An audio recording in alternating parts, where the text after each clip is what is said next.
Shut up and sit down.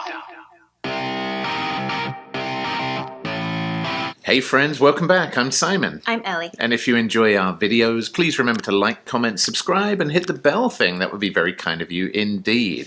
And as most of you know, we are huge Star Wars fans. We reacted not too long ago to the teaser for Obi-Wan Kenobi, which you can see up there if you hit that link, if you've not already seen it. But today, just 4 hours ago, a full trailer on Star Wars Day, may the 4th be with you, a full trailer for Obi-Wan Kenobi just dropped. So we're going to dive in. I'm sure it's going to blow our minds. If you want to see how much, then stick around until the end. But for now, let's go. Let's go.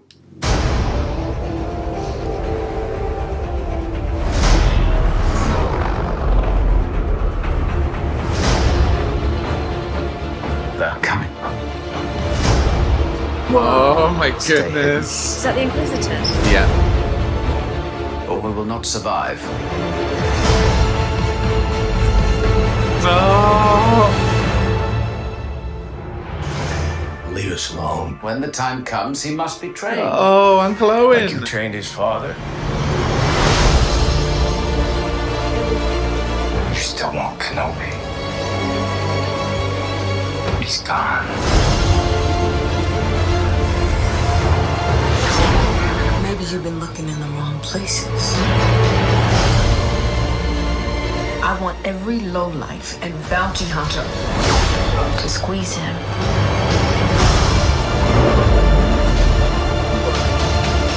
You can't run, Obi-Wan!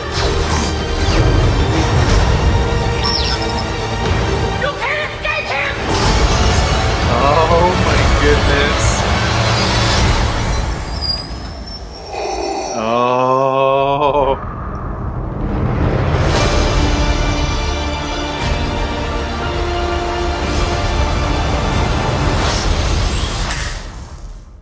Oh my goodness, I still have actual goosebumps. There was so much packed into a minute and a half there. What were some of the key things that jumped out at you from the Obi-Wan Kenobi trailer? So again, I don't have goosebumps. I have pork bumps, as is appropriate. So there was so much in that trailer that I think we can unpick a little bit. One of the things that really jumped out at me, that I think was fairly subtle, was we had a little bit of a confrontation about, and it kind of explained why Obi-Wan wasn't more present in Luke's life when he was younger. Because they didn't want him. Because they were concerned about what happened to Anakin, and they didn't want a repeat of that. So they were kind of keeping Obi-Wan at arm's length. So that I like it that kind of filled in that little bit of a gap that's been left previously. Right, because you've seen in Attack of the Clones Owen with Anakin as Anakin's starting to turn to the dark side to go try to rescue his mother, and he kills all the Tusken Raiders, not just the men, the women and the children too. So yeah, you've seen, I guess, the Lars family's experience with Jedi Knights who are then polluted and turned to the dark side. So no wonder Uncle Owen wants nothing to do with Obi-Wan Kenobi now that he feels like Luke is safe at home with him. The other thing that jumped out at me right from the moment this trailer started was the music. Da-na-na-na-na-na-na-na. Like we've seen that in the prequel movies, we've heard it in the Lego games as well. Like just hearing the music kind of come back from that Star Wars universe was awesome. Then, of course, you've got the Inquisitors who, like seeing them ripped from the animated shows and fleshed out in 3D, don't they look amazing and terrifying? Very scary. Yeah, as like Jedi hunters who are tracking down Obi-Wan Kenobi. And it makes me wonder, like, how do they find him? I mean, clearly they're looking for him in all the wrong places, so I guess they've been searching all over the place. But who lets slip that Obi-Wan is on Tatooine and leads them there? Or is he on an adventure somewhere else, and do they find out about him? And, you know, is he then not safe to return to Tatooine for a while? I'm going to lean towards that because there was that cityscape where it looked like they confronted him. So I'm wondering if either he had to go help someone out or he happened to be traveling. I suspect it would take something significant to take him away from Tatooine. So that might be interesting to find out what that event was that actually took him away from Tatooine and made him vulnerable.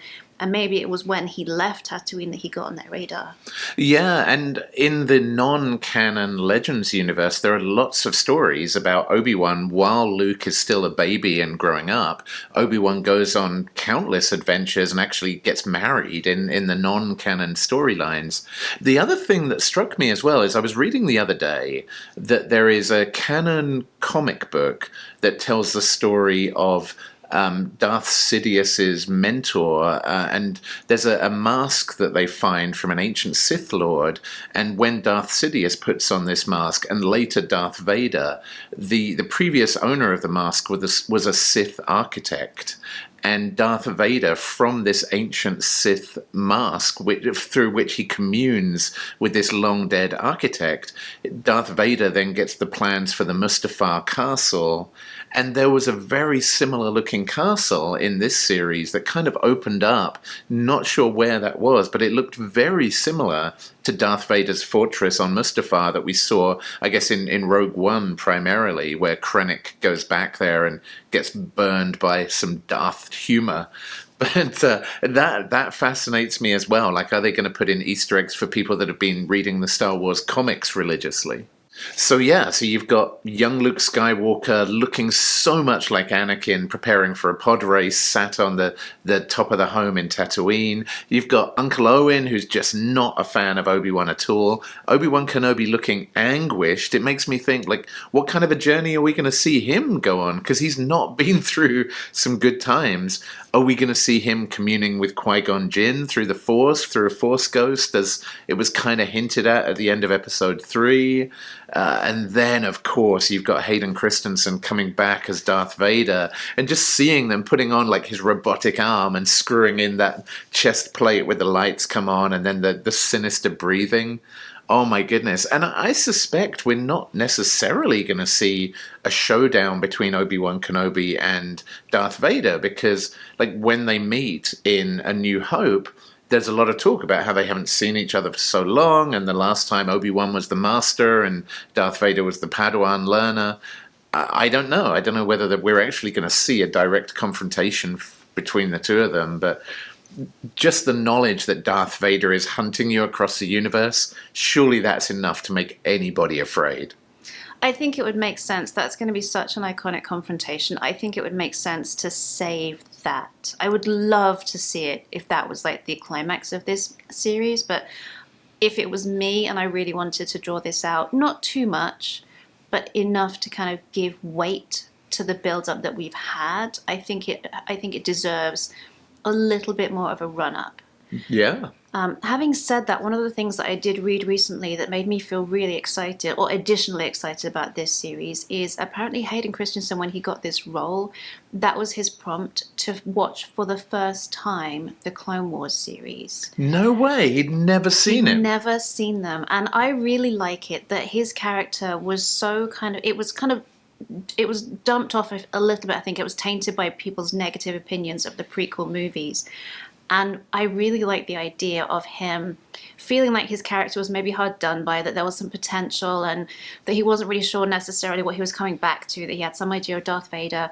But then watching the Clone Wars, I'm hoping that really gave him a feel for how much weight and depth his character was given and how much value the fans have in seeing Anakin come back. And I think there's so much potential there for informing his performance as Darth Vader, and I'm really excited that he's now coming in with all of this knowledge about his character that he didn't have previously. Yeah, that's really interesting that, he wasn't aware of this massive character growth that we had for Anakin Skywalker in the Clone Wars series, and like Anakin's relationship with Ahsoka and the battle that Ahsoka and Darth Vader have. Like, if Hayden Christensen hadn't been aware of that, that's a big piece of canon Star Wars lore that he wouldn't be able to draw from as part of his acting. So it's great to hear that he's now revisiting that, and honestly, like, what a treat to go back and rewatch all of the Clone Wars, because damn, that was a good show. Hey, well, thank you to everyone who clued us in that the new Obi-Wan Kenobi trailer was going to drop. And I mean, I guess we should have known, right? It's May the 4th. But as you can see, we are super excited. We've only got a few more weeks to wait until we can see this monster of a 6-part thing in its entirety. So cannot wait. And we'll be reporting back on new things that we're hearing about this show as we hear them. So stay tuned, friends. But for now, we'll leave you to it. And thanks for watching Nerd Safari. Peace out, nerds.